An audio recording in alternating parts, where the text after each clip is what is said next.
Varjak Poor by S.F. Said, illustrated by Dave McKean. I'm loving it. I hope you're enjoying it. Chapter 2 today. Now, in Chapter 1, we met Varjak, who's a very spoiled Mesopotamian blue kitten.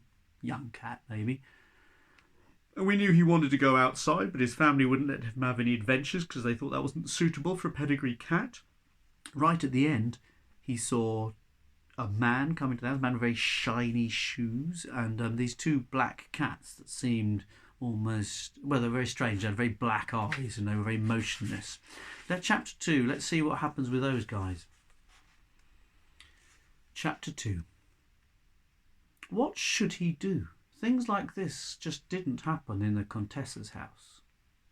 Tell the family. They'd know what to do.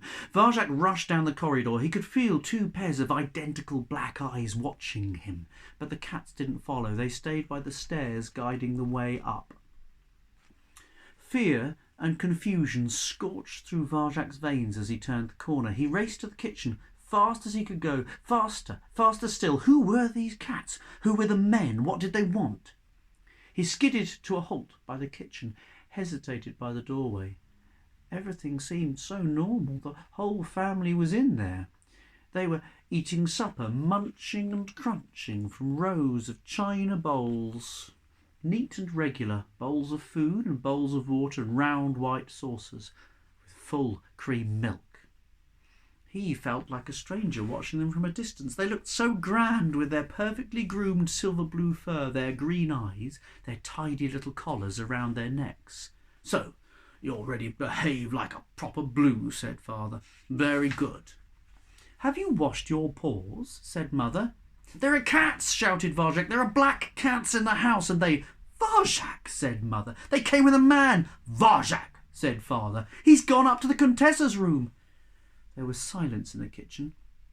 The munching and crunching stopped. They all watched him, one great green accusing eye.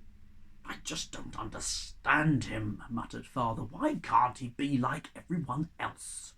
"You haven't washed your paws, have you, sweetheart?" said Mother. She came over and she started scrubbing. Varjak bit his tongue. No one believed a word he said. It wasn't fair. In the middle of his family, he felt friendless and alone. "Come and eat with us, Varjak," said Cousin Jasmine. "The food's ever so nice." Jasmine's voice was cool and smooth like milk in the morning. "I don't want to eat," he tried to explain. "There are black cats in the house."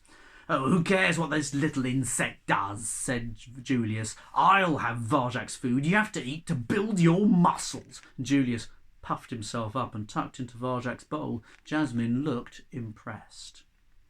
"You hear that, Varjak?" said Father proudly. "Julius is a proper Mesopotamian blue." Varjak bristled. Julius might be the family hero, but Varjak knew something that no one else did, something important. How could he make them believe him? "On Jalal's name, I swear it's true," he insisted. "The cats are guarding the stairs right now. I looked into their eyes." And he shivered at the memory. They're all black." "Enough," yelled Father. "That's enough of these tales." He spat the word tales out with particular disgust. "Ah, but some tales are true," said the elder poor quietly. "Why don't you show us, Varjak? Take us to the cats." Father scowled at the elder poor, but he kept quiet. The head of the family always had the final say. Varjak's grandfather was getting old. His fine fur was almost silver, and he seldom spoke up these days, but everyone listened when he did. Stomach knotted with nerves, Varjak led them down the corridor. He turned the corner into the hallway just in time to glimpse a blur of movement by the front door. The first man was holding it open for the others, and they were carrying something away.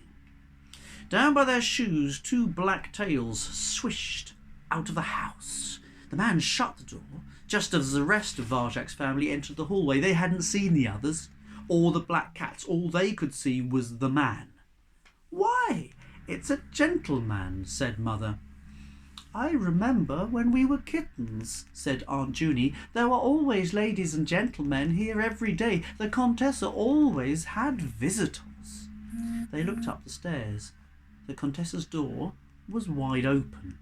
There was no one in her room. It was empty. Surprise rippled around the family. Not knowing what to think, they peered up at the gentleman, all except the elder Poor, who seemed thoughtful, as if he was trying to remember something.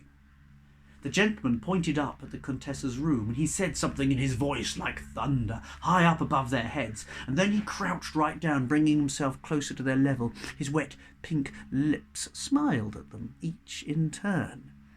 Varjak glanced nervously at the front door. The black cats hadn't come back.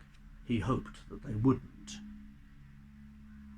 With a flourish, the gentleman brought something out of his pocket, and he held it out on his waxy white hand, and he murmured to the family. Curious, they edged a little closer to see what it was.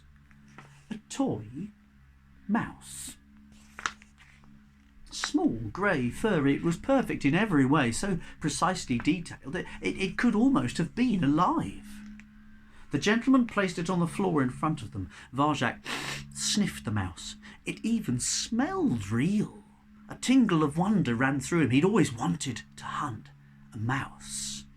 "Let me see that," said father, and he examined the toy. "Amazing," he purred, and he batted it across to Julius. Julius flipped it stylishly through the air to Jay, to Jethro, to Jerome. They giggled. Varjak wondered if he'd get it back. Probably not. "What a beautiful toy," said Mother. "It's the best present we've ever had," cooed Jasmine. The gentleman smiled and stood up to his full height. He waved at them to follow as his shiny black shoes went clicking towards the kitchen. Jay, Jethro and Jerome raced to be the first beside him. "Come on," said Father. "Let's see what he's going to do next." In the kitchen, the gentleman was spooning something into their bowls. It was an oily black paste with a sharp, fishy smell. Varjak's nose wrinkled at it. "Ugh," he said. "That's caviar," whispered Mother, "the rarest, most expensive food in the world." "Treats like this are only given to the finest pedigree cats," purred Father. "The gentleman knows how important we are." The man put the bowls back on the floor, heaped high with fishy food, and beamed down at them. His pink lips glistened as the cat started to sniff the caviar. He nodded, turned and left the kitchen, smiling all of the way. "What was all the fuss about, Varjak?" said Father the moment he was gone. "And that black cat nonsense." "I'm calling a family council," interrupted the elder Poor. "Now. Everyone is to attend, even the kittens." "Oh, but elder Poor," protested Father, eyeing the bowls of caviar. "Family council is only for emergencies. It's—" "Now," repeated the elder Poor. "Now, in the front room." The elder Poor strode away. Varjak glanced anxiously at Father's face. It was twisted with speechless rage. That is the end of chapter 2. Tomorrow I'm sure we shall find out all about the family council. But for today, that's all I'm going to read. I hope you enjoyed it. Keep listening. If you do enjoy it, why not get a message to me telling me about it, or maybe do your own picture of Varjak, like for this one from the cover. That would be lovely. See you again soon. Have a great day.